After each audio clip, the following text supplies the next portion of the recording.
बिहार के मुख्यमंत्री नीतीश कुमार आज देर शाम पटना के डाक बंगला चौराहा पहुंचे, जहां और चौक से गुजरने वाले शोभा यात्रा का स्वागत किया। आपको बता दें, मौके पर सीएम नीतीश कुमार के साथ दोनों डिप्टी सीएम और कई मंत्री भी मौजूद रहे। मुख्यमंत्री इस मौके पर शोभा यात्रा में शामिल सभी लोगों को अभिवादन करते दिखे। मुख्यमंत्री नीतीश कुमार ने रामनवमी पर्व के मौके पर प्रदेश और देशवासियों को हार्दिक बधाई और शुभकामना दी है।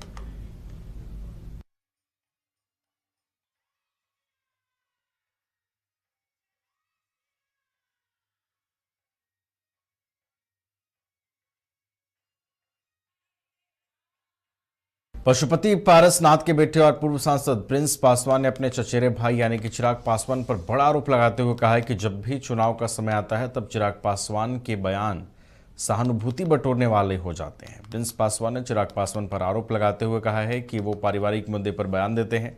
आइए सुनते हैं उन्होंने क्या कुछ कहा है। यही चिराग भैया थे जो नीतीश कुमार जी को गाली देते थे।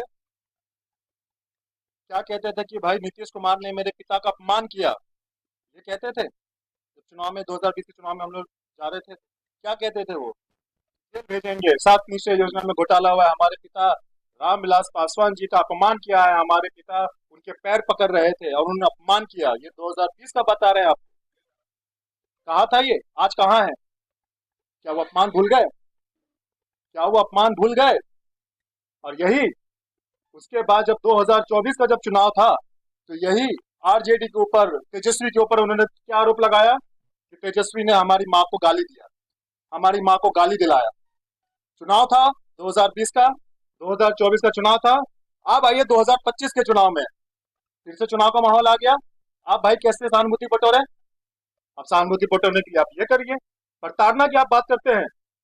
यही चिराग पासवान भैया है और इन्हीं के पार्टी के लोग हैं जिन्होंने हमारी माता के ऊपर एफआईआर किया है। प्रताड़ना किसके साथ हो रही है आप ये बताइए। ये दलित नेता बनते हैं और ये कहते हैं कि जंग हम छोड़ देंगे, हम लड़ाई लड़ेंगे। किस बात की लड़ाई लड़ेंगे भाई? हमारा आपसे लेना देना क्या है? आपकी संपत्ति से हमारा क्या लेना देना है?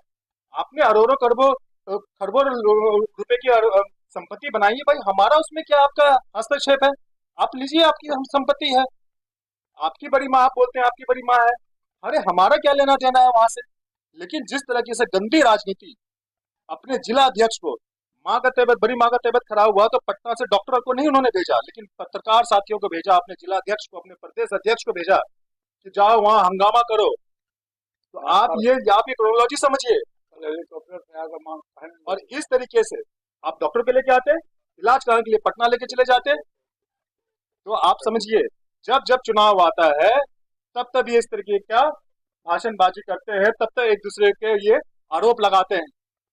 यही चिराग भैया थे जो नीतीश कुमार जी को गाली देते थे। आरा में रामनवमी में शोभा यात्रा में हेलीकॉप्टर से फूलों की वर्षा की गई। रामनवमी जुलूस के दौरान सड़कों पर हजारों लोगों की भीड़ उमड़ी। आरा में इस बार पहली बार रामनवमी शोभा यात्रा में शोभा यात्रा समिति की ओर से हेलीकॉप्टर से पुष्प वर्षा का आयोजन किया गया था।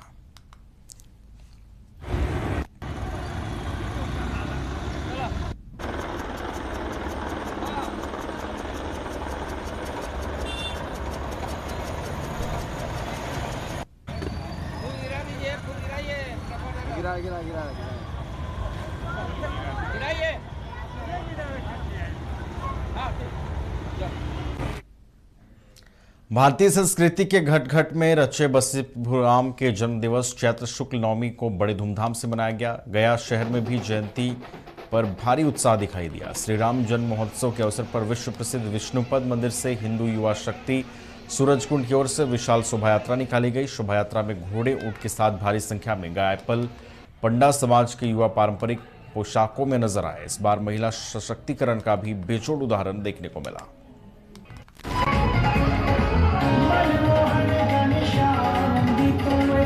आज संपूर्ण विश्व के लिए सबसे बड़ा दिन श्री रामनवमी महापर्व। चैत्र शुक्ल श्री रामनवमी के दिन भगवान श्री रामचंद्र जी का जन्म हुआ था।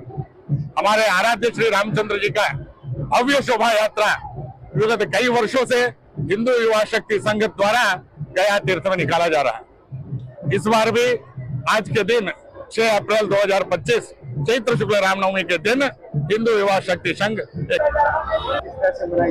जय श्री राम। आप सभी गयावासियों को, सनातनी भाइयों एवं बहनों सभी को श्री राम जन्मोत्सव की हार्दिक शुभकामनाएं। जैसा कि आप लोगों को मालूम होगा, प्रत्येक वर्ष की भांति इस वर्ष भी हिंदू युवा शक्ति संघ के द्वारा श्री राम जन्मोत्सव की शोभा यात्रा निकाला जा रहा है। तो प्रत्येक वर्ष हिंदू युवा शक्ति संघ के द्वारा नया कुछ कलाकार जो है बाहर से मंगवाया जाता है दिखवाने के लिए कलाकार, जिसमें इस बार उज्जैन से आए हुए हैं। कोई परेशानी नहीं। मैं धर्मेंद्र कुमार यादव, थाना अध्यक्ष विष्णुपद। हमारे यहाँ से विष्णुपद थाना क्षेत्र से थाना से बहुत सारे बड़ी बड़ी जुलूस हमारे यहाँ से रामनवमी के शुभ अवसर पर राम के जन्म पे बहुत बड़ी बड़ी जुलूस निकल रही है, जिसमें हमारे प्रशासन के स्तर से काफी हम लोग व्यवस्था किए हुए हैं। हर जगह हमारी पुलिस पदाधिकारी, पुलिस की टीम लगी हुई है, उसमें हम लोग सभी लोग मिलकर काम कर रहे हैं। और हमारे विष्णुपद थाना के शांति समिति का मेंबर, जितने भी मेंबर अभी आसपास हमारे दिख रहे हैं, हमारे शांति समिति के मेंबर भी हैं। ये अब जुलूस के हिसाब से चल रहा है और साथ साथ जुलूस को खूब ढंग से मार्ग में लेकर चल रहे हैं। कहीं कोई बाधा किसी तरह की कोई उत्पन्न नहीं हो रही है। वक्फ संशोधन बिल पर बीजेपी के राष्ट्रीय प्रवक्ता शाहनवाज हुसैन ने प्रेस वार्ता की, जिसमें उन्होंने बिल की खूबियों को गिनाया। उनका कहना था कि कमेटी में पसमानदा महिलाओं का विरोध गलत है। यह बिल वक्फ बोर्ड और केंद्रीय वक्फ परिषद की संरचना में बदलाव लाता है, जिससे गैर मुस्लिम सदस्यों को शामिल किया जा सके। इसके अलावा ये बिल वक्फ संपत्तियों के सर्वेक्षण के लिए कलेक्टर को अधिकृत करता है और वक्फ के रूप में चिन्हित सरकारी संपत्तियों का स्वामित्व निर्धारित करता है। और इस बिल में वो सारी कमियां दूर कर, उन सब की परवाह में नहीं करता। जो वक्फ अमेंडमेंट एक्ट है वो बहुत अच्छा अमेंडमेंट एक्ट है। मैं बिहार के मुस्लिम भाइयों से और देश के लोगों से अपील करता हूं, क्योंकि मैंने 2013 में भी पार्लियामेंट में चर्चा की शुरुआत की थी। तब भी हमने वो कमियां गिनाई थी जो कमियां उस बिल में थी, और इस बिल में वो सारी कमियां दूर कर दी गई हैं। और अब जो एक्ट आया है इसमें एक गलतफहमी मुस्लिम भाइयों के मन में नहीं होना चाहिए कि कोई मस्जिद की कमेटी, दरगाह की कमेटी या कब्रिस्तान की कमेटी में एक भी नॉन मुस्लिम मेंबर नहीं होगा। कोई भी वक्फ जायदाद का जो मुतवल्ली है वो नॉन मुस्लिम नहीं होगा, मोहतमीम नॉन मुस्लिम नहीं होगा। सिर्फ जो वक्फ बोर्ड और वक्फ काउंसिल है उसमें 2 महिलाओं को, पसमानदा मुसलमानों को और 2 नॉन मुस्लिम मेंबर उसमें डाले गए हैं। तो ये कहना कि नॉन मुस्लिम मेंबर क्यों डाला, ये दुर्भाग्यपूर्ण है। आखिर कोई मौलाना साहब हैं, मुतवल्ली हैं, तो वक्फ की जायदाद तो ट्रिब्यूनल के पास जाएगा, कोई डिस्प्यूट होगा तो। लेकिन उनकी अपनी जायदाद अगर होगी तो सीओ के पास, डीसीएलआर के पास और डीएम के पास ही हल होगा। तो वक्फ की जायदाद क्यों नहीं हल हो सकता? अब डीएम हिंदू है या मुस्लिम, सिख है या ईसाई, अगर ये करेंगे तो कल होके कहेंगे कि डीएम भी मुस्लिम चाहिए, सीएम भी मुस्लिम चाहिए, पीएम भी मुस्लिम चाहिए, तभी भरोसा करेंगे। जो भी न्याय संगत व्यक्ति पद गोपनीयता की शपथ लेकर आता है, उसका धर्म कुछ भी हो वो न्याय करता है, और डीएम भी न्याय करेंगे।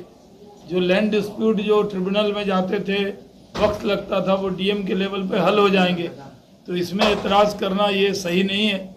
जो लोग इसमें एतराज़ कर रहे हैं वो बहुत बड़ी गलती कर रहे हैं। उन सब की परवाह में नहीं करता। जो वक्फ